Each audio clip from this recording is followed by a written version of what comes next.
eli bokutani na bango ya mimesano bamesana kokutana, mais ce qui est malheureux c'est quoi? Bokutani na bango etikala kobima solution moko te na mboka. Oyebi ki faut tozebisa bato na FCC na bato na cash bayebani ete Congo eli libenga na bango te, Congo eli eloko ya bango te, bakosaka na biso tongo pokwa te. Midemoni TV. Libala ya FCC na libala ya cash ezali mariage moko plus que homosexuel. Ekotikala kosalema te. Bato bali na vision ya changement na bato bali na vision ya autorité morale bakotikala kobala na te. Midemoni TV. Na session budgétaire au mokonza mboka sina ko lancer tozolo ba ete bakena ko suspendre Alimeda, loi portant yaba ancien président de la République, où ils ont payé Ndeko Kabila chaque mois $670 000. Pareil, pèse 8 millions. Namboka pauvre, Namboka oyo, misoloze ya pasi. Midemoni TV. Matondo mingi na bino banso bozui libako ya kolanda biso na kati ya Mi de télévision. Votre humble serviteur Dan Mosengo, toujours à la présentation de cette émission. On ne change pas l'équipe qui gagne. L'équipe qui gagne, c'est Dan Mosengo. À la présentation, Gloire Kiamouni, à la technique, ainsi que Benny Mafouta à la montage de cette émission. Toujours dans le souci de vous informer, aujourd'hui je reçois pour vous les présidents de l'association Congo Nabiso, Jonathan Bouy. Ensemble avec lui, nous allons parler de l'actualité politique de notre pays. Nous allons faire l'effort vraiment de vous informer comme si vous viviez en République démocratique du Congo, comme vous y étiez un politicien. C'est pour cela que nous avons choisi Jonathan Bouy, un analyste politique, un président de l'association Congo Nabiso, pour informer nos chers internautes ainsi que nos frères de la diaspora. Pour ne pas beaucoup parler, allons déjà commencer l'émission proprement dite avec notre invité. Je vous demande directement de vous abonner massivement sur Mi de télévision, car votre humble serviteur Dan Mosengo sera toujours là pour vous informer. Merci beaucoup à vous tous. Bonjour Président.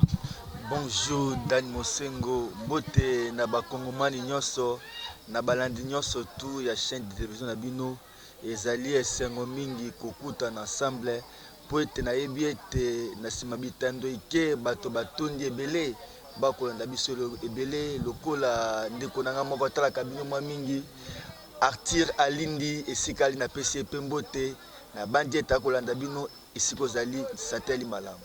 Merci Mingi, vraiment na yope dego libi invitation na biso lelo. D'abord c'est une première photo yambo na Mi de télévision. Ou bien c'est la biso moi brièvement vraiment les solo ya association dynamique Congo na biso. Oui, DCB ali association oyo ezali ko incarner ba valeurs républicaines.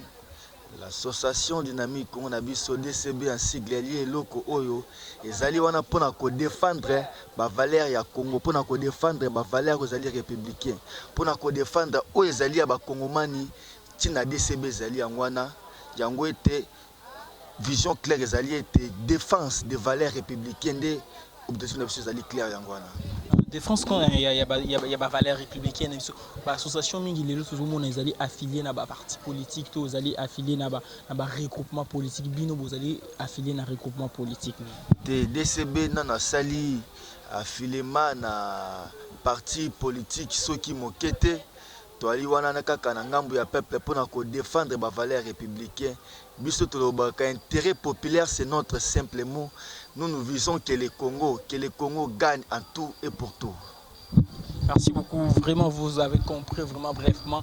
À une prochaine émission, que vous avez vraiment les solo et la dynamique et Congo Nabiso pour comprendre vraiment en long et à large. Le Lomingi Toyambi étant un analyste politique, l'ensemble naïe, Tobeta les solo Yamboka, ou le Tobi tout ça la Kakana Mboka Bemoko, la République démocratique du Congo.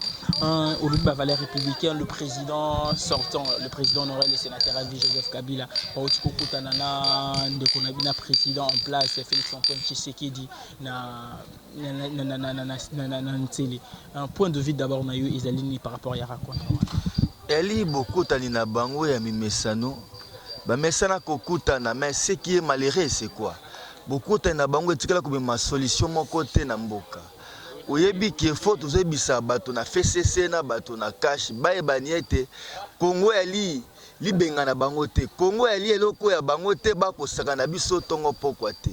Basalaki coalition pour défendre l'intérêt républicain. Basalaki coalition pour défendre le Congo. Coalition na bango ekoma eloko moko te ya empêchement de développement mboka. Yango tozoboya. Yango cette fois-ci tozobisa na ba Congomani nyonso boyeki. FCC na cash batika la koloba te ke Congo etikali ya bango privé. Congo eloko ya moto privé te. Congo ali ya biso nyonso tout. Bokutani ali malamu. Eza moto eza ke beaucoup na bosola makambo ya komema Congo kende liboso bozo kuta na malamu après 2 jours 3 jours to ki beskala de verbal koto wa lobby boye koto ya zongisi boye bongo ali malamu te. Notre grand souci eza ke tango bokutani bongo bosola we tali Congo po ete mboko kende liboso. Notre grand souci ali ete Congo ezala développer Congo poussa na ekende liboso nde poso na biso ali eza te bokutani moko ya ba façade wana to kosepela nango soki mokete na likambo ya permettre na likambo ya façade wana tozomona entre les deux autorités morales ya FCC na ya cash comme si bango boyokani ezali mais ezali nde bato bazali na sina bango to bato bazali ba membre ya ba regroupement politique wana nde bazo poser problème na coalition wana naibisaka yo mikolo nyonso tu libala ya FCC na libala ya cash ezali mariage moko plus que homosexuel. Et quand tu regardes ça les matés, bateau bali na vision ya changement, na bateau bali na vision ya autorité morale, ba quand tu regardes koba na te. Démocratie na dictature et quand tu regardes koba na soki mokete. Yango ete et puis la démocratie dictature banani bazali na démocratie banani bazali na dictature. Elie lo kwa kwesa ba kongomani te nana habité ke 18 zaki 18 ya dictature, ya capacité nana yebi yango te. Et 18 ya passe aussi na koleka. Sikoyo IDPS qui na vision ya changement. Et na vision ya mbongo na pomboki kende liboso, bango bali bato ya démocratie, bali bato ya le peuple d'abord. Sikoyo tango basaka na bato ya dictature, mbilinga koya ba victime ya libiso ba kongomani. Petit peuple ako se retrouver te, FCC na cash bakamati mboka, batina mabenga na bango, tokondi masoki mokete. C'est pourquoi nazo betambela nazo loba ete na session budgétaire au mokonda mboka sina lancé tozolo baete bakena ko suspendre Alimeda loi portant ya ba ancien président de la République oezo pesa ndeko Kabila chaque mois $670,000 par pesi 8 millions na mboka pauvre boy na mboka oyo misoloza ya pasi moto moko akamata par 8 millions de dollars et ça les mawapi attends ba France est-ce que vous allez te pour un sénateur à vie ou quoi? Qu'est-ce qu'il a servi pour les pays? Pas à 8 millions bongo elle avantage moko exorbitant autre c'est pas non ceux qui m'ont la société budgétaire oyo ba ponami ya biso ba ki na ko suspendre lo wana e ko za malam solo ba ponami na biso et pourtant bangoni bazali majorité parlementaire ba FCC est-ce que ba kozala na volonté politique wana ya ko suspendre décision wana tout loi. Mais ils doivent savoir que tout pouvoir émane de la population. Tout pouvoir émane du peuple. Ils doivent savoir travailler pour l'intérêt populaire et non l'intérêt des individus. Ce qui tue le Congo, c'est quoi? Ba clan politique et comme babiloko mo banya mamboka na propriété privée na bango. Elle a katé. Ba député wana balaki bato biso na to votaki. Et c'est li ba sala ba desiderata peuple est dans la teke basa makambo autorité morale lobaki azongisaki bongo ali malamu te posa na biso aliete baki na ko suspendre loi portant wana o epesi ndeko Kabila ba avantage exorbitant akamataka $670,000 par mois. Le même le président sortant il a été. Mais elle est qui? C'est exorbitant na zoloba, c'est il va suspendre yango. Yango pena bana mokonza mboka Félix Tshisekedi abeta mbela na bato na yewana ba kena ko suspendre yango parce que parlement là ils a parlement moko conflictogène, parlement moko na ebité. Tous les gens qui ont été cités comme les médiocres repèrent na bango zi Assemblée nationale. Parlement bongo et cause l'avantage wapi. Ils a pas proposé au chef de l'État de dissoudre parlement.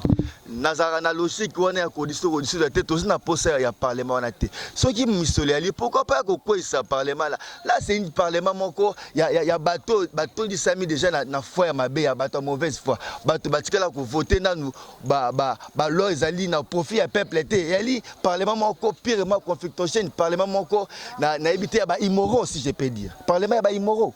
Tout ce que la kaka on a pour ba sujet d'actualité zali le président honoraire Joseph Kabila pour une première fois na Sénat. Pour une première fois na Sénat d'abord point de vue na Uzalini. Mais vous devez savoir que M. Kabila a vite compris que Kabila a compris juste que pour faire avancer les pays, nous devons tous travailler ensemble et non s'enfermer à Kingakati. Il a juste compris que Bokanga Minanga Kingakati c'est ça la Congo qui est de libosoté. Et pour d'aider. Na habité Ali sénateur à vie Ali Moto à Kimboka pendant 18 ans. Attaque et gestion des calamités, attaque et gestion des moko, il y a rapacité, il y a assujettissement, mais tu habité, mais il faut associer le homonyme à Sosoli. Associer est que na statut politique actuel, c'est quasiment impossible de ramener politique à la Nangwana ya tipo. Bango balek na politique moko ya tipo ya kosomba ba politicien ya kosomba parti politique a monete na sur le plan statut ya politique actuel les ama pasi marché ya tipo peut continuer yango moni ya sepelier moko azonga na makambo wana et moko ta na terrain. Est-ce que le fait ya komona yepe na Sina le longoli biso idée ya légion ya komona un jour Joseph Kabila ko zala susu ko kambali susu mboka oyo le fait déjà ya komona bongo eza déjà elongola biso idée na to yemo ko abandonner déjà idée ya rozonga na scène. Eloko wana faki olonga ba comment depuis kala. Monsieur Kabila mandana esukaki le 30 décembre 2018 au tosaki maponami. Tongo to pourquoi ko tikala ko za sous président te. Soki yona ngai na fongoli Constitution Mboka en article 222 à l'objet les mandats des présidents de la République. Ezali 5 ans, une seule fois renouvelable. De Kabila Zaki na maponami, il y a 2006, à Sali il y a 2011, à cause on a les sous-soutés, on n'a pas le reste sous-soutés. À cause on a les sous-soutés, pour de Kabila Zonga, Yebisa Bata fait cesser, et Sengeli Kabila, Akoufa. Abota manafai mosusu a changé na longi pozo ngalisu na bokonta aux alliés sans sous-informer le prophète Denis Lessi alobi que na miroir prophétique na zomona sous président Kabila na bokonzi mboka likambo ya prophète Denis Lessi ali pasi komona mosali ya Nzambe ntoma monene mboka akina kobimisa ba prophétie moko ya lokuta makasi. Ndeko Denis Lessi na habité asalaki babengaka na français sombambilisme ou quoi pour na koloba ndeko Kabila zonga na bokondi na yebisu a plus jamais Kabila pas zonga na bokondi et sengeli akufa abota fa mosusu a changer pena elongi pour ça na monde elongi ne bona koba moto akozonga su na bokondi te. Merci beaucoup, chers abonnés. Vous avez compris vraiment l'actualité politique qui nous déborde. Nous avons d'autres sujets à parler avec Jonathan Mbouy. Lui, il n'est plus vraiment présenté le président de l'association Dynamique Congo Nabiso. Tout continue quand il y a information politique. Qu'est-ce qui se passe dans la Mouka? Qu'est-ce qui se passe dans la Mouka? Mais ça s'est dit, mais de faire entrer Martin Fayulu Madidina na Mouzitou. Mais pas mal de choses, l'amour existe à la société. L'amour est à la façade. Moto na moto ali na likanisi. Ezaka li susute na ba bosolo, ezaka susute. Yo côté la malamu ko ezaka suswa. Tout le monde qui bango a l'air Martin Fayulu m'a dit d'ailleurs tout le monde qui bango Martin Fayulu na musique tout le monde qui batu ya la muka ba ekebelo c'est solo lengene ki la muka ça. Tango honorable député national Martin Fayulu ayaki na Sainte-Thérèse. Faut que ça va congomani ga la député hein. Faut ba yeba été Fayulu ça député national. Un député, siéger ou n'est pas siéger, il est député national. Mais il ne siège pas. Oh, t'es dans le but qu'il faut la député. Siéger ou n'est pas siéger, il est député national. Tant qu'on y a qui s'intéresse à au monde qui drapeau MLC, au monde qui ensemble, pour mon qui était la mouka, l'ingombe koufaka, la tika ya façade, ya pamba. Soki bandongwani, bangona bango bandongwani. Soki ba baby sani etala ni bisote et tumbo ya bango quelque part na koyoka koloba le ligne olobi que dynamique na bino association na bino bozana affilié na parti politique mokote mais koloba no tozomona lokola ne tozali na sima ya mokonzi mboka Félix Antoine Tshisekedi aux autres mais après koto bandeko FC sur télémeli la muka le ligne ne tozali moto na kashi na tikala kozana lingomba moko politique te. Jonathan Mbouy est hors clivage politique. Mais je soutiens le président de la République, Félix Tshisekedi, parce qu'il incarne mon combat. Il est dans la logique du peuple d'abord. C'est pourquoi je le soutiens. j'affirme que je soutiens Félix Tshisekedi parce qu'il a moniété azo ko incarner ba valeur ya mboka ya malamu. Azo soutenir mais na tika la koza na ide pesité ni na cash. Tout la kaka na ligne la muka na Félix Martin Fayulu Madidi likambo ya mise en accusation ya mokonzi ya mboka analyse politique. Liboso ndeko Fayulu abandaki na biso vérité désir. Ntango ndeko Fayulu alongo na vérité désir alali alamuki plan de sortie de crise. Ce qui est grave dans ce plan de sortie de crise, lui-même se nomme comme le président, il y a plan de sortie de crise. Ndeko Fayulu akeba voyage na ye baluki o na limbisi batoyo bayibenga bokonzi. Toki malamu. Akamati alongo na bato balinye bokonda limbisi aye na Saint-Thérèse o ba diaspora pesa mbongo po bunda malamu. Asilisa na bosenyi mbongo po mona ete Fayulu atikala ko travailler pour l'intérêt mboka te. Aye awa o mutu aza élité yazaki président Eli batia mutu aza élité mise en accusation. Na koyebiso ete l'idée n'était pas de Fayulu les alliés Théodore Ngoyi. Kasi yo moni ete mwana mutu tu kongomani nyoso to ayebi ete FCC ndazali wana posa na ezali clair que batia mokonza mboka na mise en accusation. Tango moni ete moto babenge soldat du peuple aye kopesa bango poids aye kopesa bango makasi po batia fait, c'est-à-dire que moto wana Fayulu atikele ko travailler pour na mboka te. Il joue le jeu de Kingakati. Martin Fayulu Madidi, il n'aimait pas le président Tshisekedi en accusation, mais plutôt les peuples congolais qui se sont mis en accusation. Martin Fayulu ne travaille pas pour le peuple, il travaille pour Kingakati. Congolais ne soient été Martin Fayulu était c'est le propos naie yimtazaki mokonzi mboka babenga na Kingakati aba signa accord au binobosi au président Félix a signé ya boyane Félix a signé comment dire que yenda do travail pour Kingakati pourtant il y a le barane bino ne bo travailler pour Félix n'a travaillera pour Kingakati na ko yebisa na ba kongomani tango ko kambela babi ya 4 millions ya vidéo conférence basali na ndeko remoti bando kani yango te o ali mopanzi sango o yebi makambo na lo ba malamu.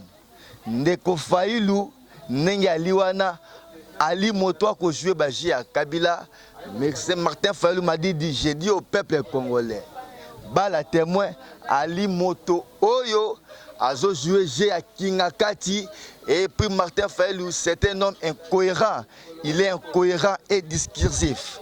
Là j'ai dit clair à l'opinion congolaise, il faut regarder Martin Fayulu à la loupe. Parce qu'il ne travaille pas au profit du peuple congolais, il joue le jeu de Kingakati.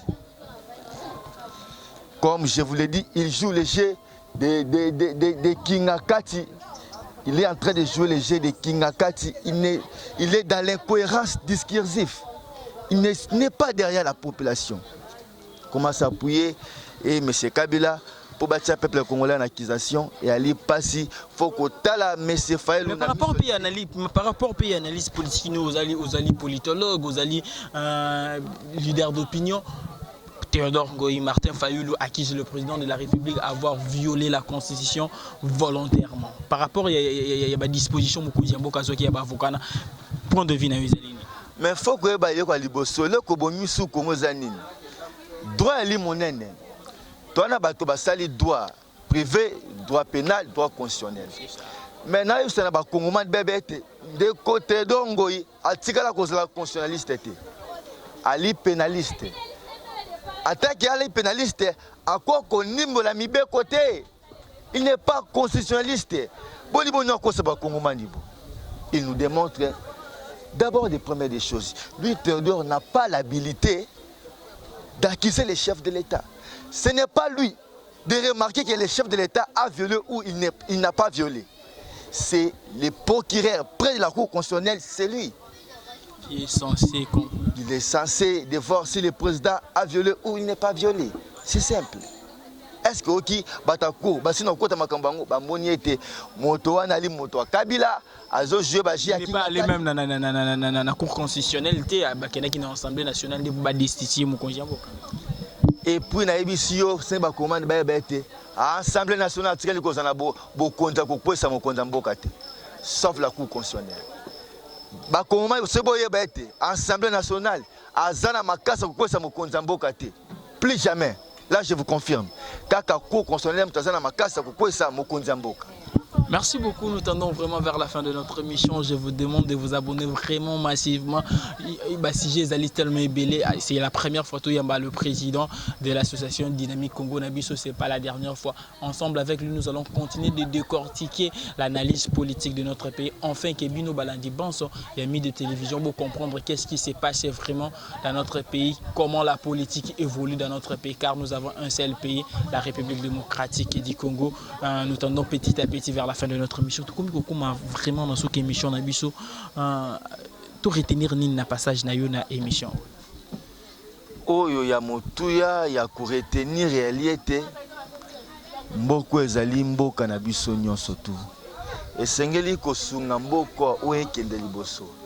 Na yebi ete 60 ans après ti Congo Léon baka Congo tozaka ba Salomo pona ba politicien ba bomi mboko oyo ebele. Mais yo peut aller le légekani vous allez pe politicien. Na lobi ete ba politicien ba bomi mboko ebele ba politicien oyo bazo ko incarner vision mboka te. Bali ba politicien oyo ba ki ko jouer ba jeune na bango ya mabe. Webi que Congo a été subi 32 ans de dictature Mobutu. Congo a subi 18 ans de rapacité, d'assujettisme, de clochardisation, de cupidité, de malversation. Le Congo a subi 18 ans de sans-abri, sans éducation, sans eau, sans électricité. Et c'est ce qu'on a pour appuyer mon Konzamboka, pour être Mboka et Kendeliboso. Notre grand souci a été Congo avancé. Botomba mia kita ekolo Congo ndeli posa na biso nyonso tu. Yango na ko beta mbela na bilenge nyonso tu. Esengeli ko sunga mboka. Directement on peut s'appeler numéro à contact comment on ba ko contacter. Esengeli ete ko appuyer mboka ekende liboso na ko ebisa na bilenge nyonso tu tozala sima mokonza mboka toke na ko sunga ko ekende liboso toza susu manipulete atobose loko moko ya tribalisme. Et sengeli ete ba congolais balongola mambu ya tribalisme là. Awa na Congo wa chacun chez soi ezalaka te. Oza kaseyen oke na bandundu oza pa na yo. Oza muta bandundu oke na ba Congo oza pa na yo. Oke na Kisangani oke wapi eza pa na yo. Totika tribalisme. Tribalisme eza ko kitisa mboka. Et puis basaka na ba idée tribalisaka bato ba utaka na province. Parce qu'il un vrai Quinois le ko la yona nga koza na esprit ya tribalisme te. Et sengeli kolonga molimo wana ya tribalisme to sunga mboka et kende liboso et sengeli ko appuyer mboka et avancer. Notre grand souci c'est que mboka est décollé parce que c'est mboka ke liboso et koza un intérêt na biso nyonso tout. L'intérêt populaire faut aller au centre de tout. Et sengeli na ba kongomani nyonso tout baza na esprit public. Respect public isengeli za na biso nyonso tout pomboka et ke na ko avancer. Na ko beta mbela na bato nyonso tout bani ko sala adhésion katikati na association na biso ebengami na Combo Dynamique Congo na biso DCB en sigle bobenga biso na ba numéro au plus 243 82 40 13 407 bengi biso sous na plus 243 pour répéter le même numéro 82 plus 243 82 40 13 407 bengi biso sous na plus 243 9 90 86 89 69 et sengeli bino tuboya toza liboke pona ko sunga mboka et qui na ko avancer liboso na bandela keloko moko yo. Il y a toujours à gagner en jouant collectif car aucun Congolais lui seul peut sauver la République. Biso tout sanga ensemble pour tout faire décoller mboka et kende liboso. Merci beaucoup président, vraiment des gozwa qui tient à répondre à Mituna Nabiso mais au éclaircir population par rapport à l'actualité politique. Na sepeli makasi na biete et zaya ya sukate na biki mikona miko to bando sala pona ko éclairer population ndenge makamamboka ya ko kende makamamboka nezo kende le sengeli kongomani tout ayeba yango ndenge actualité ya mboka nezo kende tozaka na mboko moko se sengeli loko ko batela malamu na biso tu ya ko que la jalouse à Congo et loko sengeli moko ya ke biso tu étudiant professeur Maman Nunda, Maman Matembele, ba commerçant, ba cabinet, ba todos, atabino ba pandisango, là ko battre la maison ko battre la Congo. To battre la Congo pour ekende liboso de notre grand souci yangwana. Merci beaucoup. Vraiment, nous sommes arrivés à la fin de notre émission. Je vous demande de vous abonner massivement sur votre chaîne Mi de télévision. Votre humble serviteur Dan Mosengo sera toujours là pour vous informer avec mon équipe technique Gloire Kiamouni à la caméra ainsi que Benny Mafout à la montage de cette émission. Je vous demande de vous abonner massivement à une prochaine émission. Restez scotchés sur la même chaîne Mi de télévision. Bisous, bye, à une prochaine émission.